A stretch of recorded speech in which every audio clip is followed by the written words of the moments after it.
vamos dar início a mais uma palestra da nossa casa, pedindo a Deus, a Jesus, que nos abençoe agora e sempre. Eu vou ler uma página do livro Vinha de Luz, lição 35. Que pedes? Louco, esta noite te pedirão a tua alma. Palavras de Jesus, está em Lucas, capítulo 12, versículo 20. Que pedes a vida, amigo? Os ambiciosos reclamam reserva de milhões. Os egoístas exigem todas as satisfações para si somente. Os caros solicitam atenção exclusiva aos caprichos que lhes são próprios. Os vaidosos reclamam louvores. Os invejosos exigem compensações que lhe não cabem. Os despeitados solicitam considerações indébitas. Os ociosos pedem prosperidade sem esforço. Os tolos reclamam divertimentos sem preocupações de serviço. Os revoltados reclamam direitos sem deveres. Os extravagantes exigem saúde sem cuidados. Os impacientes aguardam realizações sem bases. Os insaciados pedem todos os bens olvidando as necessidades dos outros.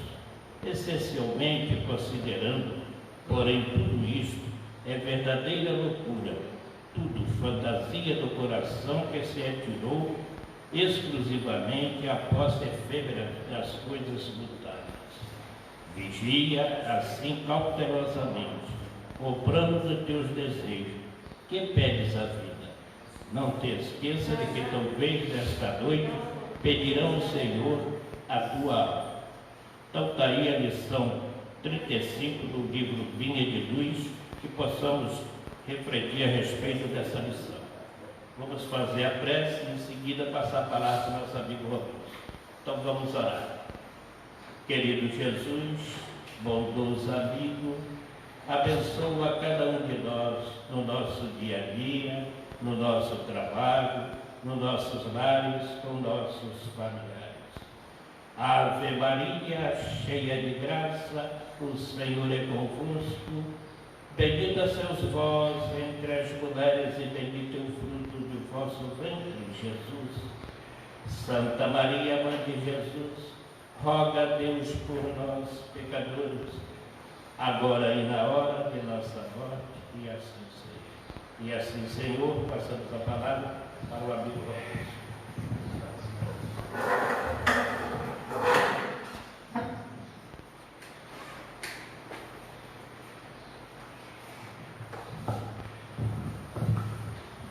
Bom dia a todos.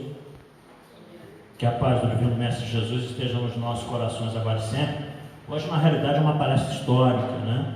Porque ontem, dia 3 de outubro, como vocês, todos os espíritas sabem, né?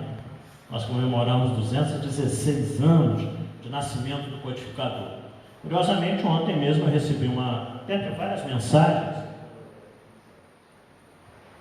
eu recebi uma aqui que eu achei bastante interessante. Diz assim: há 216 anos, uma luminosa estrela descia no céu de Lyon, na França, e receberam o nome de Allan Kardec, deixando por onde passou e até hoje seu brilho de amor e caridade.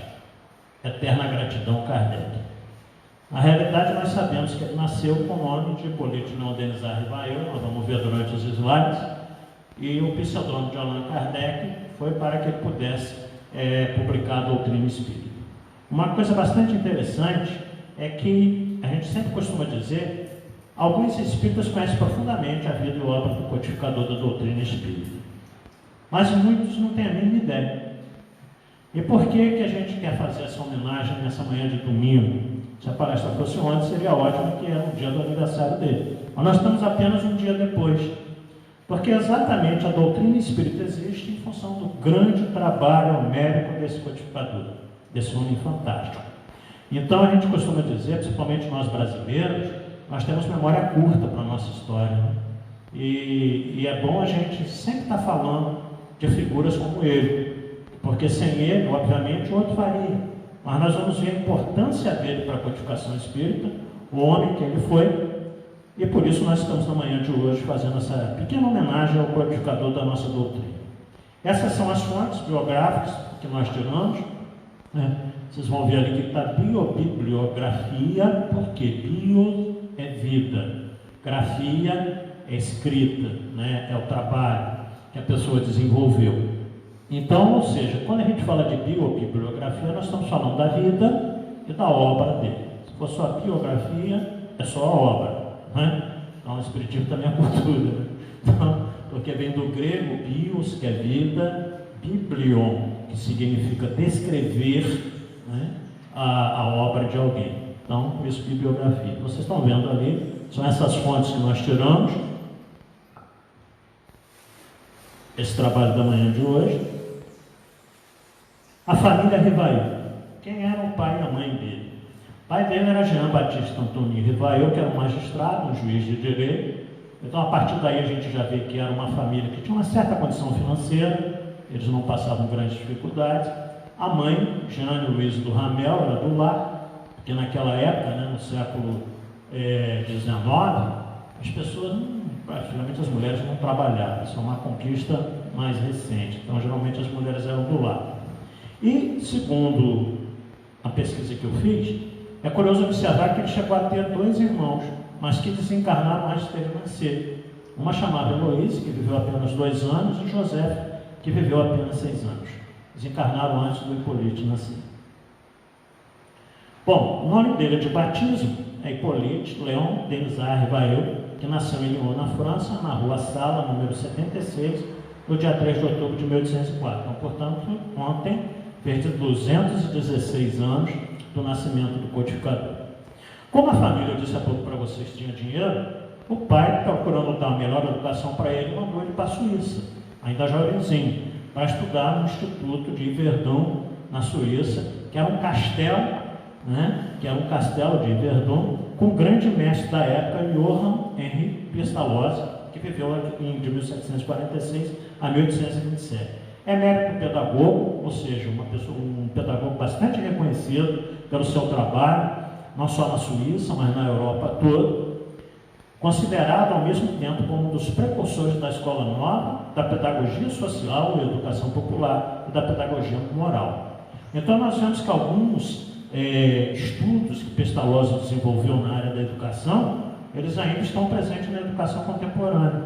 Alguns mestres da educação moderna aderiram a muitos princípios de Pestalozzi.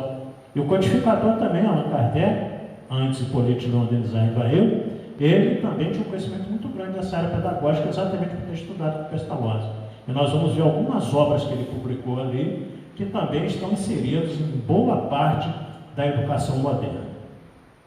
Curioso observar que o jovem Rivail, ele com 18 anos apenas de idade, quando Pestalozzi saía para fazer as suas pregações educacionais, pedagógicas por toda a Europa, passava a direção do educandário de Yverdon, jovem Hipólite, com 18 anos apenas. Então daí nós vemos a capacidade intelectiva que esse jovenzinho tinha, que ele ficava com o encargo de dirigir todo o instituto, que era aquela maravilha ali, aquele castelo todo ali. Né? Foi quem mais se destacou, Pestalozzi, na tentativa da educação das crianças pobres. Ele valorizava demais o ensino para quem não tinha condição de pagar. Não só recebia jovens ricos, como no caso do Hipólite, não. Não sei nem se era rico para dizer que ele era bem remediado, né? Mas Pestalozzi priorizava também a educação das crianças pobres, daqueles mais necessitados que não tinham condição de pagar. Entre seus discípulos, então, conforme nós falamos, estava o Hipólite. Se tornou um eminente aluno e colaborador. Após Yverdon, Hipólite foi de grande influência na reforma dos estudos na França e na Alemanha, como eu disse para vocês. Toda essa bagagem, esse capital de conhecimento que ele aprendeu com o mestre Pestalozzi, ele inseriu nos seus tratados, nos seus trabalhos, ele foi premiado, como vocês vão ver nos slides seguintes, exatamente em função dessa base educacional que ele teve com o grande mestre Pestalozzi. E ele passou, então, a disseminar os seus estudos por toda a Europa. Influenciou bastante a educação de França, quando ele voltou para a França, e sobretudo da Alemanha. Formação profissional dele. Gente, só para nós termos uma ideia, ele era bacharel em letras e ciências e tendo estudado medicina. Alguns autores vocês vão encontrar por aí dizendo que ele era médico. Isso não é verdade. Isso é uma pesquisa do Canuto de Abreu, que é um homem muito sério na doutrina espírita, um grande pesquisador. E ele disse, não, Kardec não se formou em medicina, ele estudou medicina. Tanto é que se ele tivesse formado em medicina, ele atenderia como médico, né? E ele sempre foi pedagogo e professor.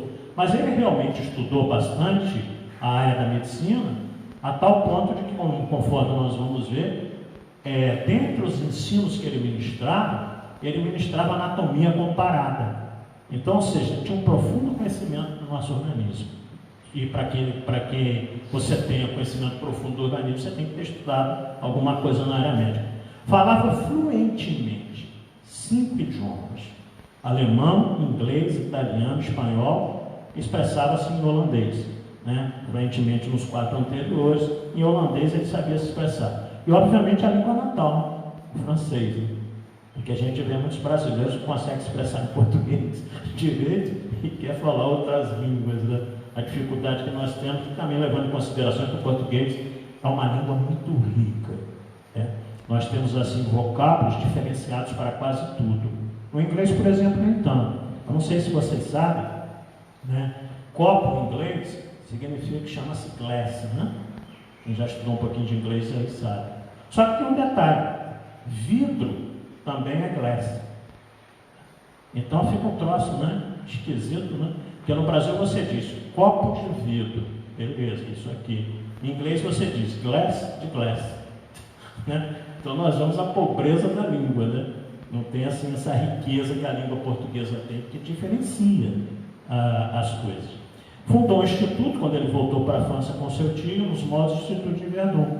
Ele queria fundar uma escola que fosse idêntica àquela que ele tinha estudado na Suíça.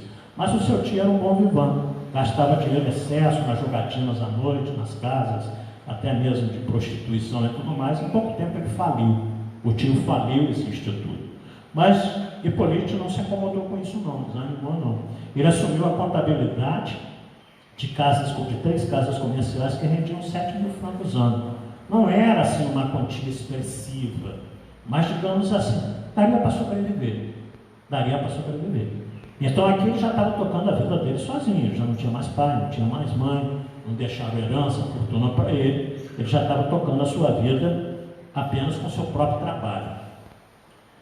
Em Paris, no mundo do ensino, ele conheceu Amélie Gabrielle de Lacombe Baudet. Esse é o nome completo dela, pesquisa também do Canuto de Abreu. E o apelido dela para os mais íntimos era Gabi, com quem casou-se em 6 de fevereiro de 1832. Ela era 9 anos mais velha, mas aparentava ser 10 anos mais nova. Gente, pelo amor de Deus, não é? Vocês estão vendo as gravuras ali. O povo era feio demais, não é verdade? Né? Olha como nós melhoramos até no aspecto físico, né? O povo era feio demais. Dizia que, inclusive, ela era bonita para a época, né? Que hoje em dia, né? Então, que Kardec me perdoe, que Gabi me perdoe, mas eles eram bem feinhos naquela época, né? À noite, Hipólito escrevia, como eu disse para vocês, olha o cabedal de conhecimento desse homem. À noite ele escrevia gramáticas, aritméticas, estudos pedagógicos superiores, traduziu obras para outros idiomas, organizou em sua casa, a Rua Severa 35, cursos gratuitos, aí para a juventude pobre de Paris, cursos gratuitos, né?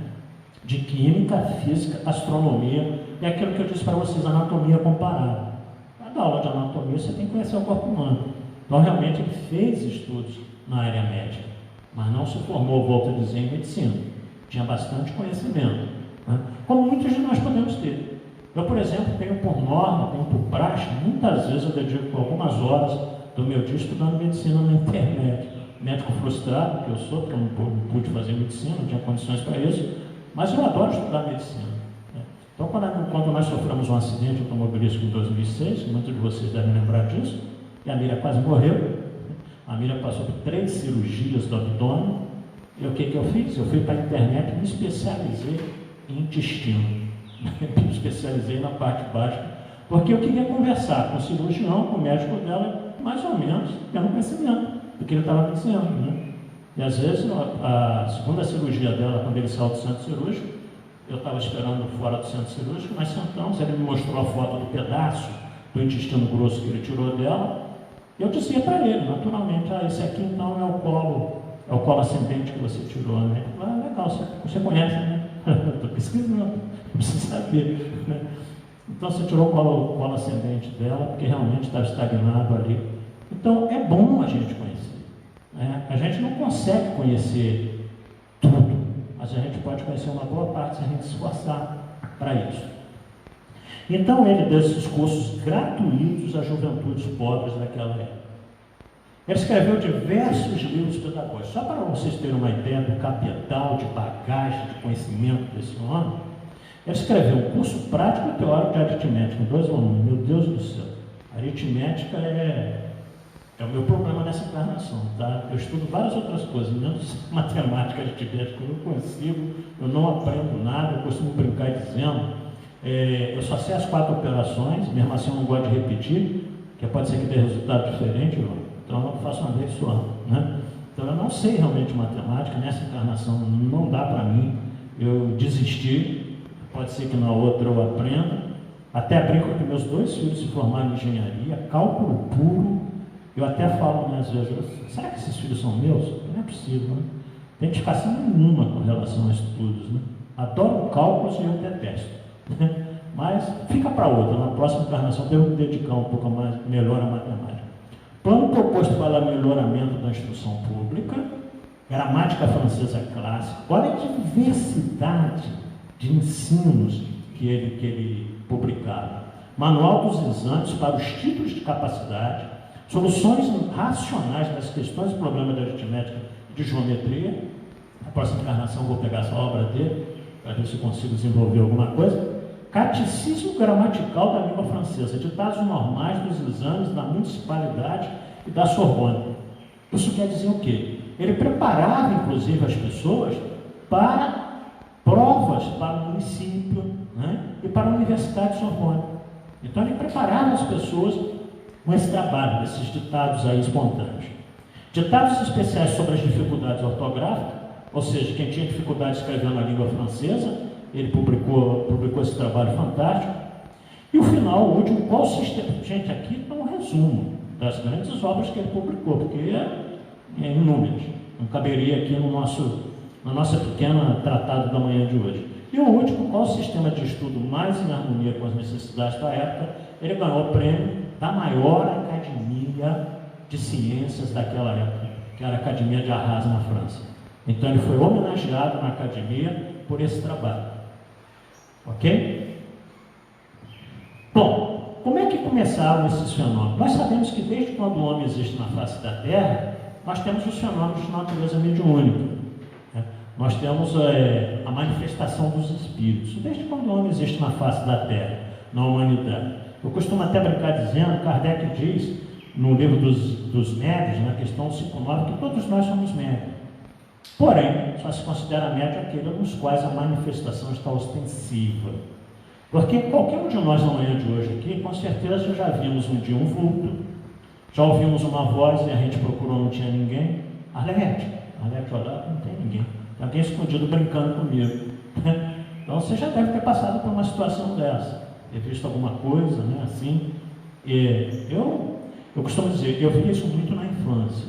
Eu tinha muita mediunidade na infância. Como é natural, André Luiz e a mãe nos fala que de 0 a 7 anos a criança ainda está meio lá e meio cá. Ainda não se completou o processo reencarnatório. Então eu tinha um amiguinho que eu brincava com ele, eu via muitos espíritos, eu tinha medo danado de entrar em lugares escuros, que eu saía geralmente correndo, assombrado com aquilo que eu costumava ver lá. Minha mãe, coitada, devia ficar imaginando assim, meu Deus, continua assim, vou ter que internar. Fala sozinho, conversa como se tivesse um amiguinho brincando com ele, né? Mas eu tinha, só que ela não via, e eu via. Depois que a gente vai educando a mediunidade, e a gente vai tendo uma certa idade, esses fenômenos vão diminuindo. Mas, curiosamente, quando a idade vai avançando, esses fenômenos começam a voltar um pouco, né? A gente brinca que realmente o envelhecimento é voltar para perto da infância, porque alguns fenômenos da infância começam a voltar a partir dos 55, 60 anos de idade. E hoje eu estou vendo também, razoavelmente, algumas coisas. Até eu estou muitas vezes na sala vendo televisão, aí eu olho para o corredor, né? Aí daqui a pouco eu olho de novo. Aí a Miriam uma vez falou assim, Não, passou lá, mas passou um pedaço daqui para baixo, agora eu quero ver o pedaço para cima, se eu identifico, né? Aí passa, você não consegue muitas vezes visualizar o corpo inteiro. Aí para com isso, presta atenção na televisão, fica prestando atenção no corredor, mas passa e chama atenção, né? Porque isso é um fenômeno natural. E as pessoas morrem de medo de ter espírito dentro de casa, né? Mas não tem como, tem. Aí tem gente que pode falar assim, graças a Deus eu não vejo nada.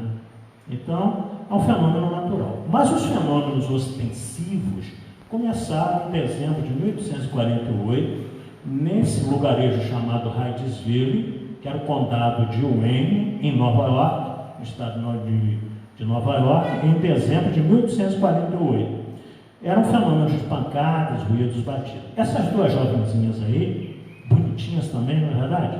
Isso que eu falei para vocês há pouco. Gente, o povo daquela época do século XIX era muito feinho, né? A Margarete, a gente nem sabe quem é a Margarete ali e quem é a Kate, porque uma tinha 14 e a outra tinha 11 anos. Olha a aparência das duas. E aí o que aconteceu? Nessa casa que elas moravam, no meio do mato, que era quase que uma casinha bastante humilde, começou a dar umas pancadas, uns ruídos. E o pai saía com a espingarda do lado de fora, procurava se tinha alguém batendo na casa, jogando alguma coisa, não achava nada. Claro, porque eram espíritos que faziam isso, era um espírito que fazia isso. E aconteceu que a mais jovem, a Kate Fox, travou um diálogo com essa entidade. E disse, e até botou um apelido nele, né? Só um pé rachado. E ela falou assim, se você é alguém, né? Se você é uma pessoa, dá uma pancada. Aí ele deu uma pancada. Então ali se estabeleceu o primeiro contato, né? O diálogo com a entidade espiritual. Para mais tarde se descobrir que ele, que ali estava, era um caixeiro viajante, que foi morto pelo dono dessa casa. Alguns historiadores dizem que ele foi emparedado, que era costume da época também, colocava a pessoa, né? Às vezes viva ainda, apenas desmaiada, fazia uma parede e deixava ela morrer ali atrás. Ou foi enterrado no subsolo, no porão. Então, essas duas versões. Só que ele se manifesta depois e se identifica como o espírito Charles Rosner, que era um caixeiro viajante, que se hospedou nessa casa numa noite, e como ele tinha dinheiro das coisas que ele vendia, o dono da casa roubou todo o dinheiro e as mercadorias que ele levava para vender e matou ele ali. Então estava preso ainda naquele local. Resumindo a história, elas eram protestantes. Elas eram protestantes da igreja presbiteriana. Isso foi uma sombra, porque o dirigente lá, o pastor da época, falou que elas estavam, na realidade, sofrendo uma possessão demoníaca. Foram expulsas da igreja, não podiam mais frequentar, tiveram que mudar dali, a família Fox toda teve que sair dali às pressas, porque as pessoas queriam incendiar aquela casa, em função de que se disse que a manifestação era demoníaca. Então elas passaram um mau momento, a família Fox passou um mau momento, teve que sair dali e, na realidade, depois desapareceram, não quiseram mais se envolver em nada disso. Mas então, o mundo inteiro tomou conhecimento dessas pancadas, desse ruído, e dessa entidade que estava presa nesse local em dezembro de 1848. Em 1854, Rivail, através do Sr. Fortier, um amigo dele, magnetizador, esclarecimento aqui, o que é magnetizador? Na época, estava muito em moda os estudos de Franz Anton Mesmer, né? Um francês que estudou o magnetismo. E ele publicou uma obra que ficou famosa na Europa inteira, chamada A Descoberta do Magnetismo Animal. The Discovery, Descoberta of Magnetismo Animal. E aí, meu inglês é ótimo. E aí, vocês já perceberam. E aí, o que aconteceu? As pessoas começaram a estudar o magnetismo. Essa energia que todo ser vivente, o animal é que ele considera os animais irracionais e nós, os seres humanos, racionais. E um dos que se especializaram no estudo do mesmerismo foi Kardec. Kardec conhecia bastante o magnetismo. Esse magnetismo, depois algumas correntes do pensamento psiquiátrico e psicanalístico começaram a usar para hipnose, usar essa energia para hipnotizar as pessoas, né? Então Mesmer era bastante conhecido na época. Só que o que aconteceu? Como ele começou a viajar na Europa toda, dissertando acerca desse magnetismo animal, muitas pessoas passaram a fazer reunião desse tipo de energização.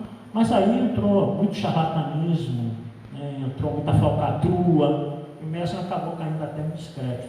Depois ele se isolou e não quis mais fazer viagem e falar do seu magnetismo. Então, Fortier, que era um amigo de Hippolyte de Modernizar Rivail, por enquanto nós estamos tratando de Hippolyte de Modernizar Rivail, era um estudioso do magnetismo. Então, Fortier começou a participar dessas reuniões. Na Europa estava toda sacudida desde 1853 com as chamadas mesas girantes. Como vocês estão vendo ali, as pessoas se reuniam, né, vibravam e a mesa levantava. A mesa sacudia, a mesa se movia até o teto. E aí começaram a formular questões também. Né?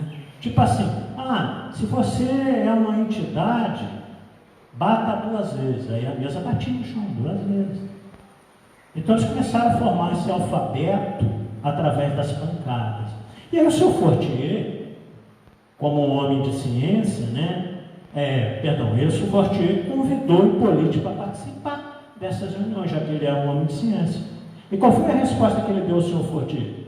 Olha, se você não me provar que a mesa tem cérebro para pensar, nervos para sentir e possa se tornar sonâmbula, eu verei nisso apenas uma fábula para provocar o sono.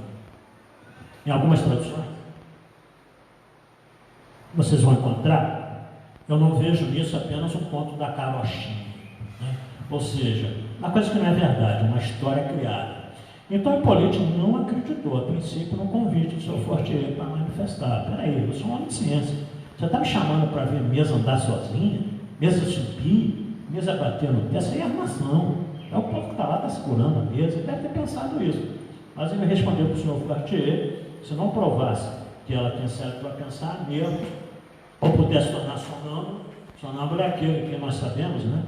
Num estado de sonolência, dormindo, ele se move. Então, se a mesa não for sonâmbula, para mim, não acredito nisso.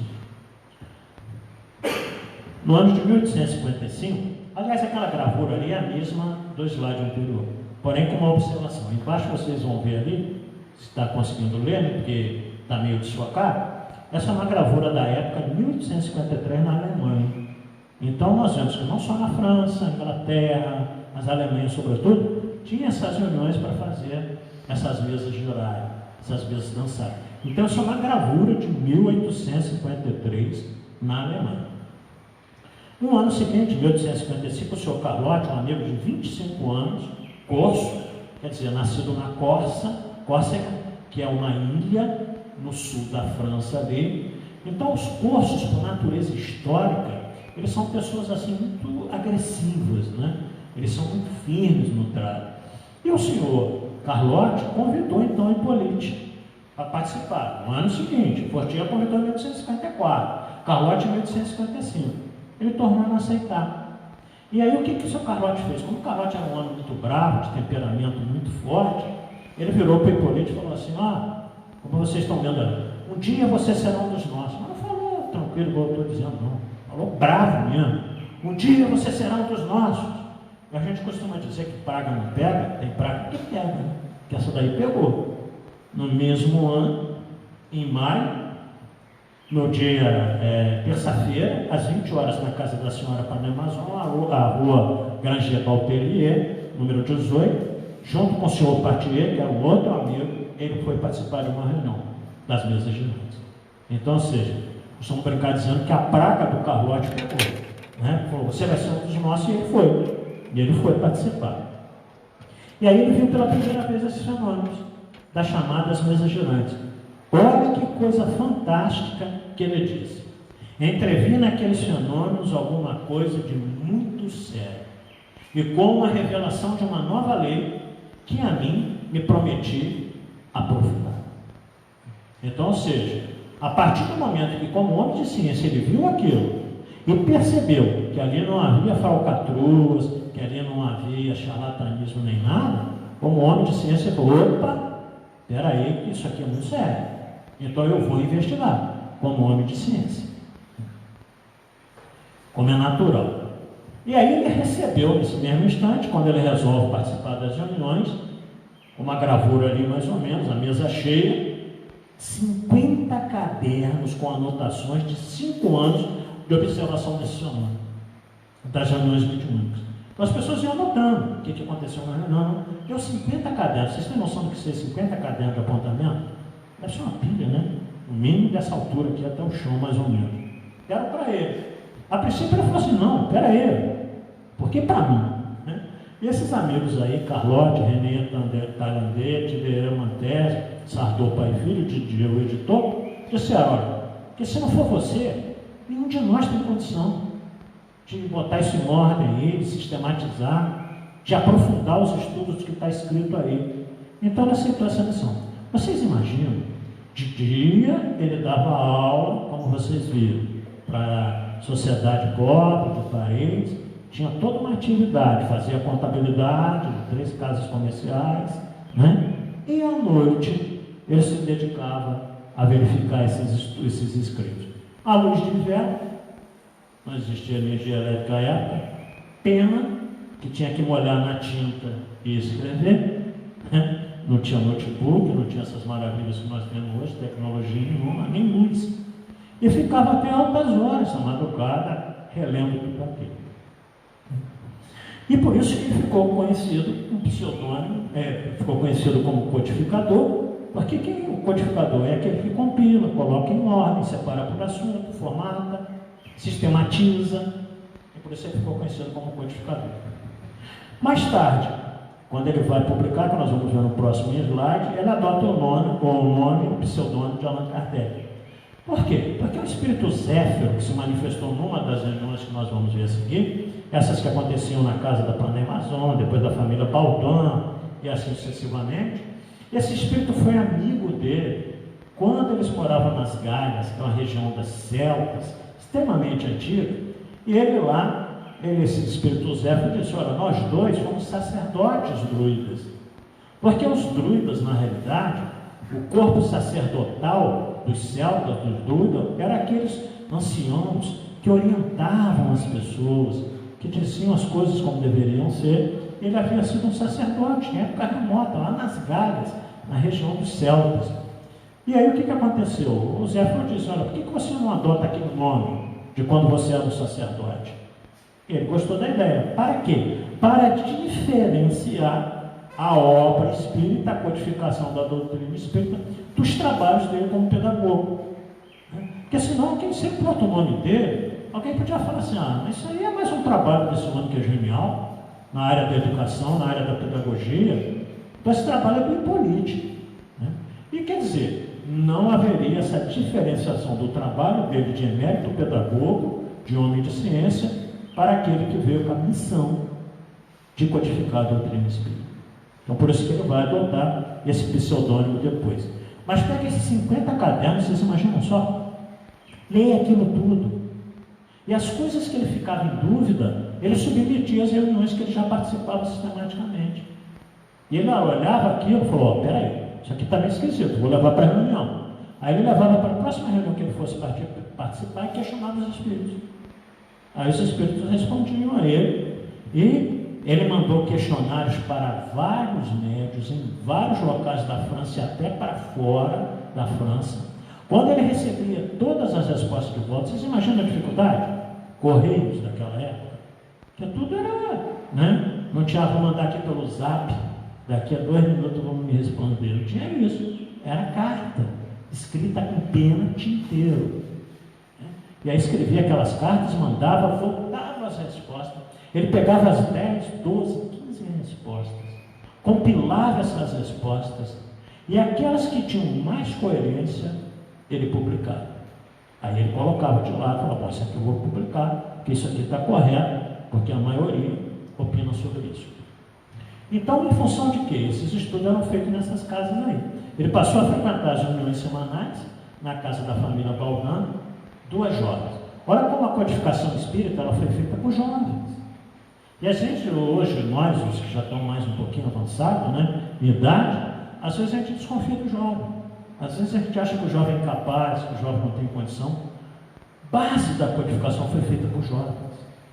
Por jovenzinhas mesmo, de 12, 14, 15, 16 anos. Então as jovens Baldin, Caroline, 16 anos, filho do seu Baldin, e Júlio, de 14, né, aplicavam o método da experimentação, que ele fazia isso, e elas traziam as respostas para o mundo espiritual. O trabalho que ele fez foi um trabalho puramente científico. O que ele fazia? Ele observava, comparava, julgava, nunca ele ia para uma reunião já com teorias preconcebidas. O que isso quer dizer? Aí eu já vou para lá, achando que o Espírito tem que me responder dessa forma. Não, ele abominava isso. Então ele ia de mente aberta, mente livre, os Espíritos respondiam, aí ele fazia esse trabalho de cientista. Observava, comparava, julgava, remontava a origem e não dava por verdadeiro antes de comprovar. Então só depois que ele comprovava, através das várias respostas da lógica, porque todo cientista é lógico, a partir da lógica e a partir da verossimilidade daquele fato, é que ele separava para publicar. Viu naqueles fenômenos a chave do passado e do futuro que tanto lhe intrigavam, que até o surgimento da doutrina espírita, nós não tínhamos possibilidade de conhecer o nosso passado, a não ser através das filosofias orientais, que eu na juventude eu estudei bastante também, o budismo, estudei os monges lá do Tibete, eu adorava a filosofia oriental, minha mãe de conhecer o espiritismo. Então, a não ser as filosofias orientais que nos remontam ao passado, no Ocidente, as religiões modernas, e modernamente considerada até pelo catolicismo, que surgiu no século III depois do Cristo, até hoje, a gente não tinha condição de conhecer o nosso passado.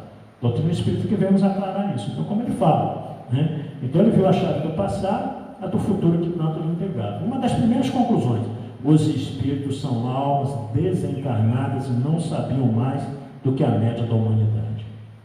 Aqui a gente vai fazer uma adenda.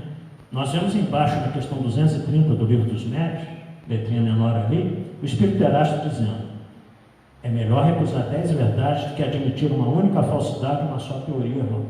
João, na primeira epístola, no capítulo 4, verso 1: amados, não creais em todos os espíritos, mas provai se os espíritos são de Deus, porque muitos falsos profetas têm levantado no mundo. Gente, João está dizendo que tem espíritos que não são de Deus? Como assim? Ele está dizendo, na realidade, que tem espíritos que não têm conhecimento das leis divinas. E que se você perguntar, eles respondem aquilo que lhe apraz, aquilo que vier na cabeça deles. Será que você não conhece nenhum autodidata, não pseudo-sábio encarnado? Eu fico assim, a gente comenta sempre isso, nas ideias. Eu fico assim, meu Deus do céu, fico impressionado como tem pessoas que o que você pergunta, ela responde. Eu fico com inveja, Eu falo assim, nossa, eu não tenho essa capacidade de saber todos os assuntos. Não sei se o meu cérebro é pequeno, eu não tenho essa bagagem intelectual, mas eu fico assim, que legal, Você pode perguntar o que for, a pessoa tem resposta. Eu acho muito complicado isso, porque eu não acho vergonha nenhuma você me perguntar uma coisa e dizer para você: eu não sei, eu vou pesquisar. Os nossos estudos de quinta-feira aqui, sistematizados, que eu dei 25 anos nessa casa, e agora eu estou só com os estudos de André Luiz na última quinta do mês. O senhor Miguel está aí, dona Margarida, estudou comigo muitos anos, tal, sabe disso. Tinha coisas às vezes que levantavam uma questão, eu falava assim: semana que vem eu vou pesquisar e vou trazer. Porque a gente não tem como saber tudo de tudo.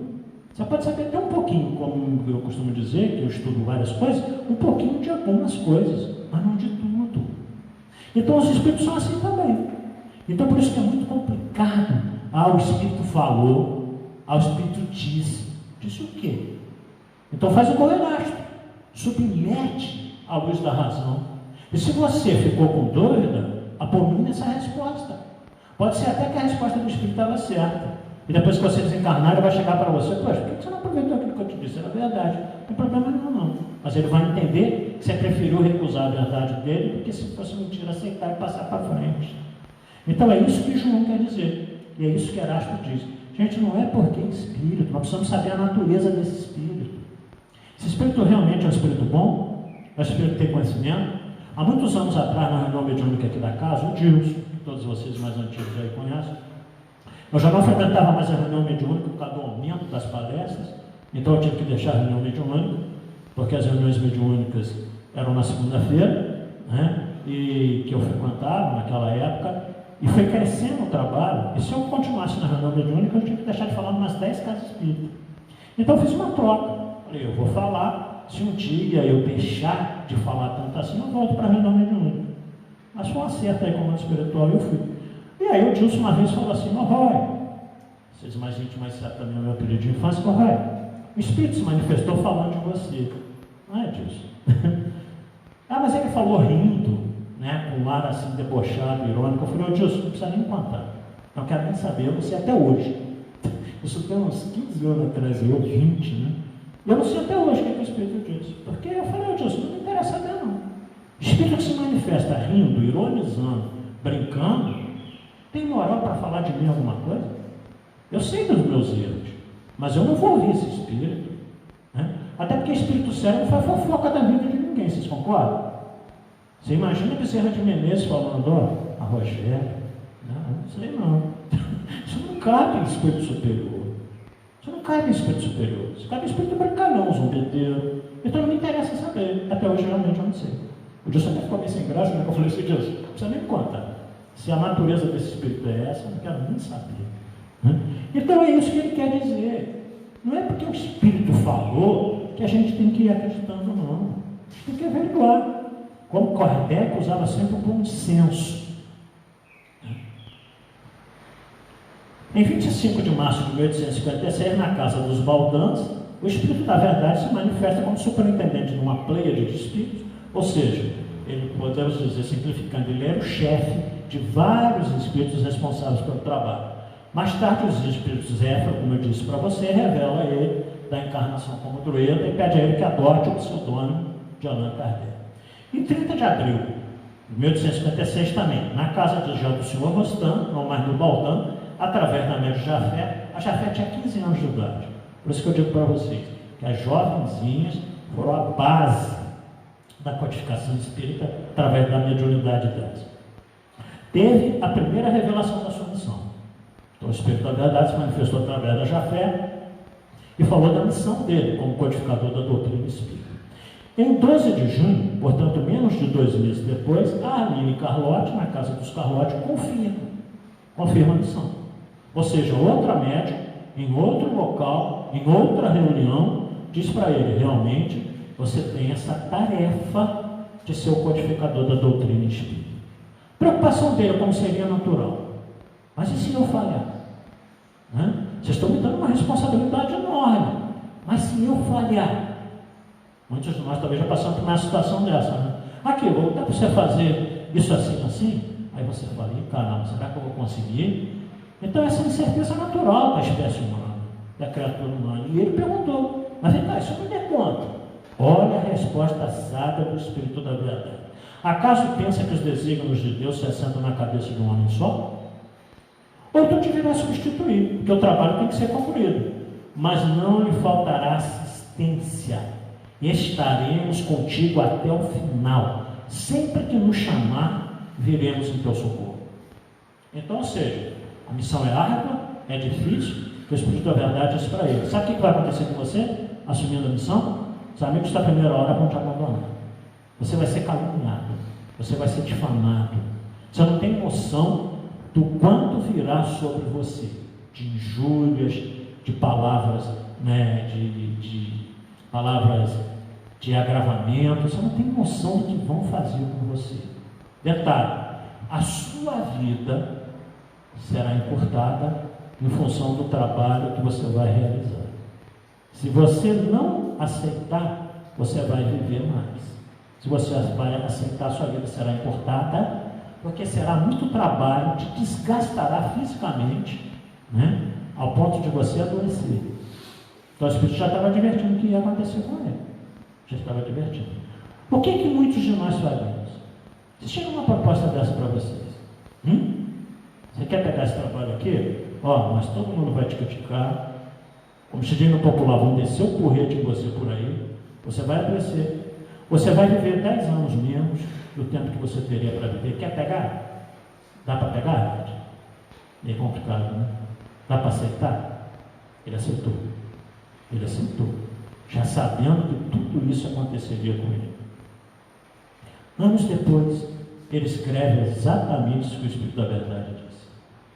Tudo aquilo que me foi previsto quando eu ia assumir a missão aconteceu.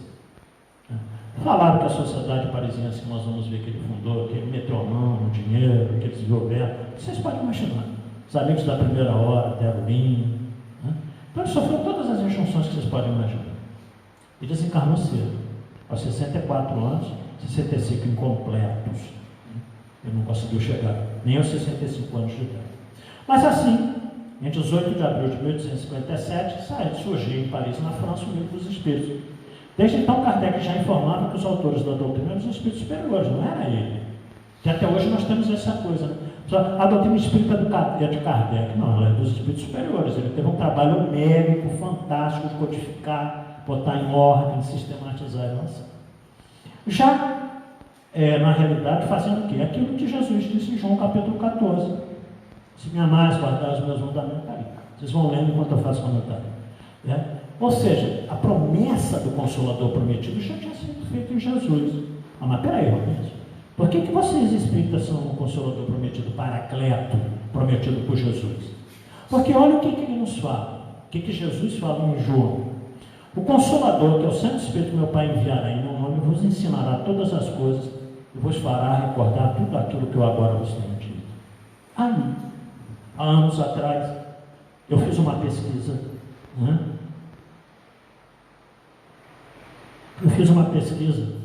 A partir da promessa de Jesus de 2000 anos atrás até os dias atuais, de todas as seitas que surgiram, filosofias, religiões, doutrinas, eu não achei nenhuma da promessa de Jesus para cá que contém todos os estereótipos do Consolador prometido com a doutrina espírita. Que nós voltamos, como a nossa proposta de cristianismo redimido, voltamos a relembrar tudo aquilo que ele nos tinha dito, sem alterações que as religiões fizeram ao longo das suas histórias, sem alterações. A doutrina espírita volta aos ensinos primitivos de Jesus, né? Nos fará conhecer várias e várias outras coisas. Nenhuma religião, doutrina, filosofia, volta a dizer, apresentou tantos fatos novos como a doutrina espírita, comunicabilidade com os espíritos, a reencarnação, que os orientais já sabiam, mas nós aqui no Ocidente é que trazemos essa verdade, a comunicabilidade, a reencarnação, a pluralidade dos mundos habitados, que hoje a NASA aí está, tem água em Marte. Então, se tem água em Marte, já teve vida, né? Os espíritos falam que esses planetas já foram habitados, hoje são estéreis, como a Terra se tornará estéril. Fiquem tranquilos, que isso é daqui a milhões de anos, né? Que o Divaldo conta uma historinha mais ou menos assim. Ele falou com a amiga, falou assim: Divaldo, a Terra vai acabar, né? O Sol vai se dar. O Divaldo, vai. Meu Deus, mas eu nem casei ainda, né? Aí o Divaldo falou: minha filha, daqui a milhões de anos dá tempo, né?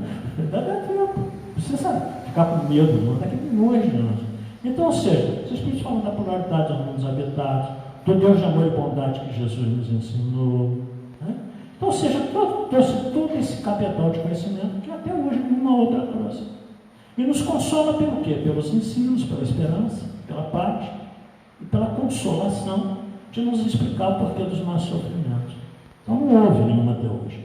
O lançamento da primeira edição do Livro dos Espíritos completará, isso aqui está antiquado, porque isso foi, eu esqueci de corrigir no slide, isso foi em 2016, quando a Suzana aparece sobre isso. Então o lançamento do Livro dos Espíritos, a primeira edição dele, está vendo? Eu olhei esses slides umas 30 vezes, mas passo um erro, não tem jeito, né? Porque a gente acostuma visualizar muitas vezes e não perceber aquilo que precisa ser mudado. Então, em Paris foi lançada a primeira edição, que era mais ou menos naquele estilo ali que vocês estão vendo, com apenas 501 perguntas e respostas, dividida em 3 partes: doutrina espírita, leis morais, esperança e consolação, 176 páginas apenas. Era um livro grande, assim, diferente do que nós conhecemos hoje, tá? E foi lançado na Livraria Dantu, no Palácio Royal. Quem entregou foi a tipografia de Biot, que ficava a cerca de 23 quilômetros do centro de Paris. E em 18 de março se usou a segunda versão, como nós conhecemos hoje, com 19 perguntas. Então os espíritos disseram a ele: é necessário que a obra saia agora, mas não se importa, que ela será revisada e ampliada, e nós lançaremos depois a obra definitiva. E foi em 18 de março de 1860. O Livro dos Espíritos é a pedra angular da doutrina espírita, de base granítica e inamovível, estrutura o edifício da fé renovada e os 50 tesouros da alma para a libertação definitiva do ser. Gente, a base da doutrina espírita é o Livro dos Espíritos. Porque os outros livros que vieram depois são livros que complementam, que ampliam aquilo que o Livro dos Espíritos faz ali, né? A primeira parte do Livro dos Espíritos, nós temos a complementação dela na Gênesis. A segunda parte do Livro dos Espíritos, nós temos a complementação no livro dos Médiuns. A terceira parte do Evangelho segundo o Espiritismo. E a quarta parte do Livro dos Espíritos no livro Céu e Inferno. Então são obras complementares que fazem parte do Pentateuco da doutrina espírita. Mas a base é o Livro dos Espíritos. Então, muitas vezes, equivocadamente, quando a gente vai presentear alguém que não é espírita, a gente dá o livro Nosso Lar. A pessoa tem conhecimento nenhum da doutrina espírita, aí lê o livro Nosso Lar e fala que bela obra de ficção, né? Que novela fantástica esse livro Nosso Lar. Porque não tem conhecimento doutrinário.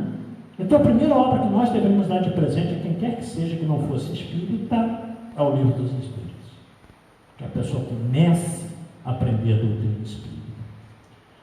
Palavras de Kardec naquela noite, depois que ele saiu da livraria Tantu, a tipografia de Biot entregou 1.200 exemplares do Livro dos Espíritos. 1.200 exemplares, a primeira remessa.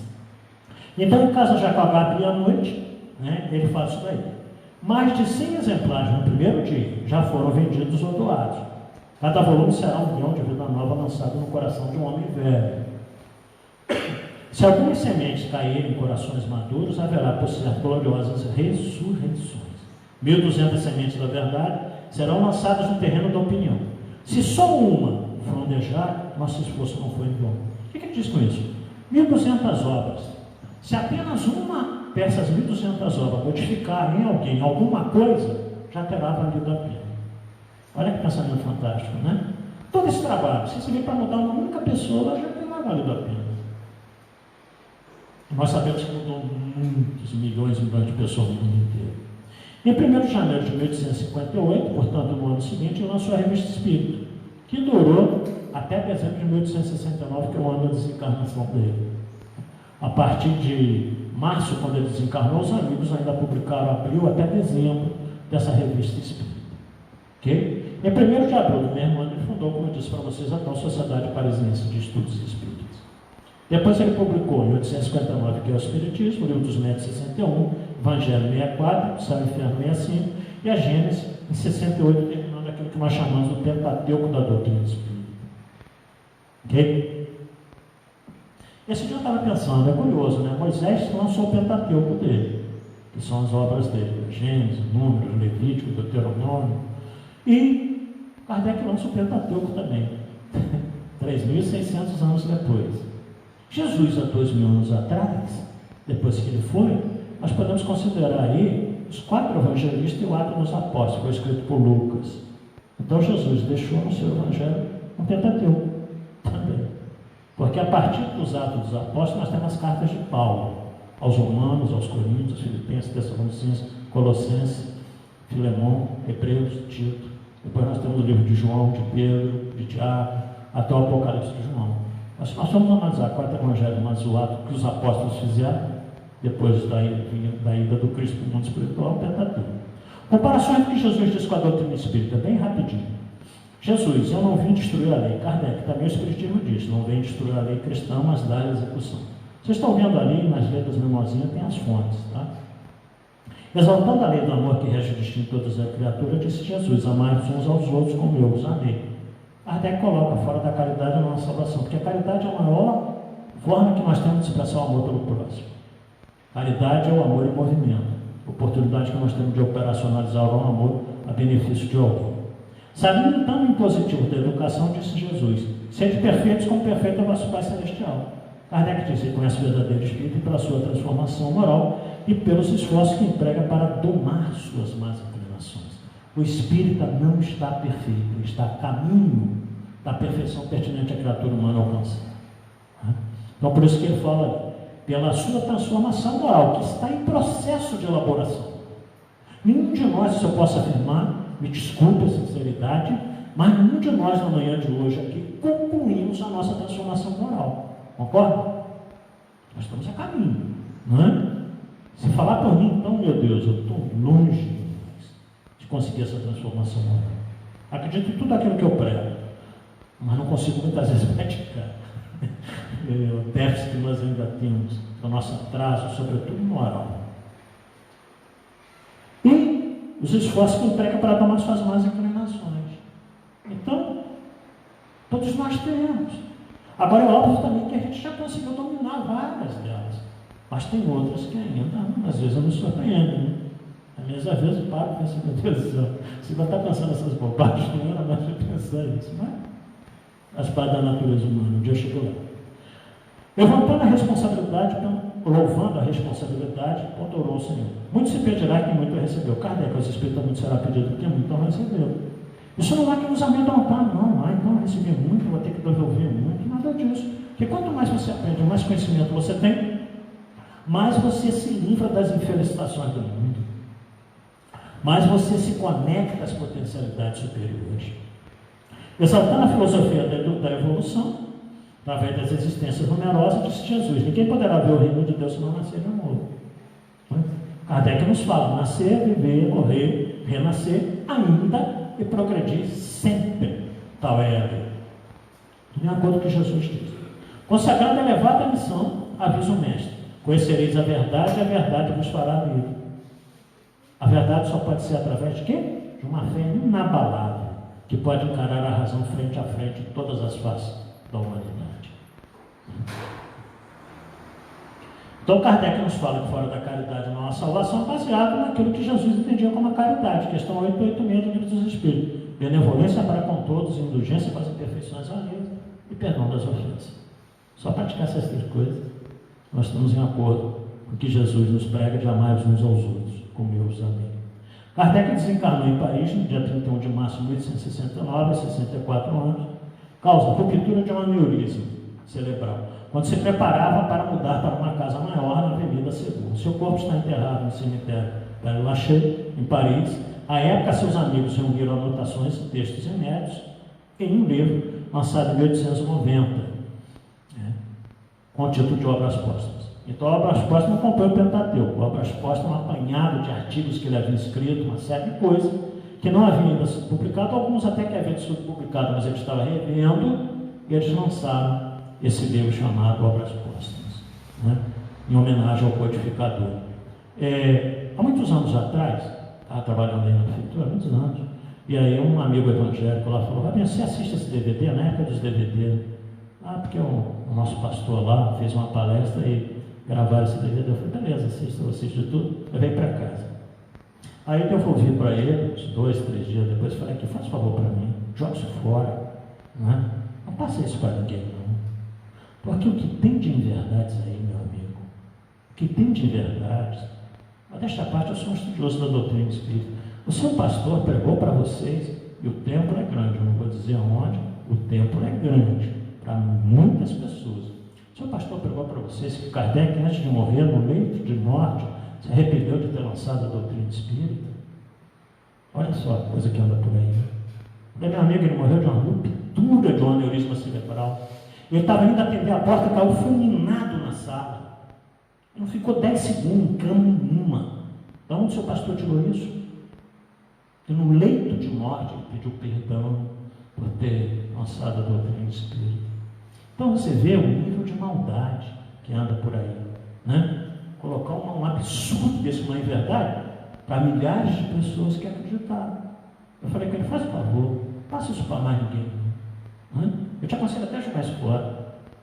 E se eu pudesse conversar com o seu pastor, eu ia dizer na cara dele que ele está errado, que ele está passando inverdades para vocês, porque isso não aconteceu. Fora os outros absurdos que tinha na fita, o tempo aqui não dá para falar. Detonando a doutrina espírita, como seria natural para eles, infelizmente. Então, esse resumo sobre o codificador e a codificação espírita deve nos levar a procurar conhecer mais profundamente a doutrina espírita, que surgiu como uma nova era para a humanidade, uma nova proposta, dentro da proposta do Cristo, do amai-vos uns aos outros como ele nos amou. O dome de Allan Kardec, gente, dome é uma sepultura desse estilo, em que se coloca 4 colunas e uma pedra em cima, ok? Então o dome tem essa característica. Meus amigos falaram: você vai não fazer, enterrar simplesmente? Não, vamos fazer um dome, para ficar bonitinho, em homenagem a ele, Então o dome de Allan Kardec está sempre sendo visitado, nunca falta um frouxo, como prova de reconhecimento e simpatia ao codificador.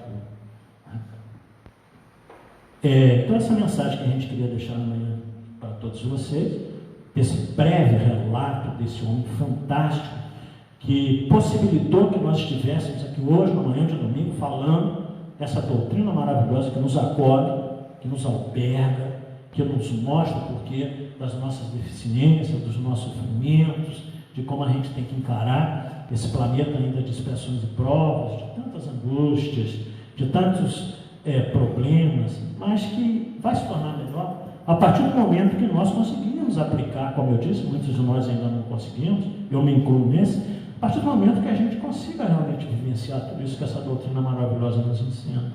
Com certeza a humanidade será melhor, porque nós não nos encararemos mais como adversários uns dos outros, mas como irmãos em Cristo, que necessitamos crescer para voltarmos a Deus, já que nós saímos de Deus, né? E que essa trajetória, ela pode ser muito melhor, mais fácil, mais tranquila, a partir do momento que a gente compreender essas verdades e nos unirmos fraternalmente como irmão de Jesus, que todos nós dizemos que somos, né? Eu costumo dizer que é muito bonito fraternalmente a gente dizer, todos nós somos irmãos de Jesus, filosoficamente. A gente não consegue viver essa irmandade. A gente tem raiva das pessoas. A gente condena os políticos equivocados. A gente julga, se pudesse bater, a gente batia. Se pudesse prender por resto da vida, a gente prendia. Então a gente consegue entender que são irmãos nossos que fracassam. Uma missão gloriosa que é a política. A gente consegue visualizar isso ainda. A gente critica os nossos amigos. A gente critica parentes. A gente critica pessoas com quem a gente convive. Não entendendo que cada um está num grau evolutivo diferenciado. Porque nós não estamos aqui para julgar a ninguém. Nem o Cristo julgou. Eu sou discípulo dele. Como é que eu posso julgar alguém? Então essa doutrina maravilhosa que nos conduz a todas essas reflexões, para que um dia a gente compreenda a necessidade realmente de viver no amor que Jesus nos ensinou. Finalizando, que Chico Xavier uma vez disse uma coisa muito interessante. Jesus não nos pediu sacrifício algum. Jesus não nos pediu que subíssemos o Monte Everest, nada disso. Ele nos pediu apenas que amássemos uns aos outros como Ele nos amou. Muita paz. Deus nos abençoe a todos. Eu vou a palavra para o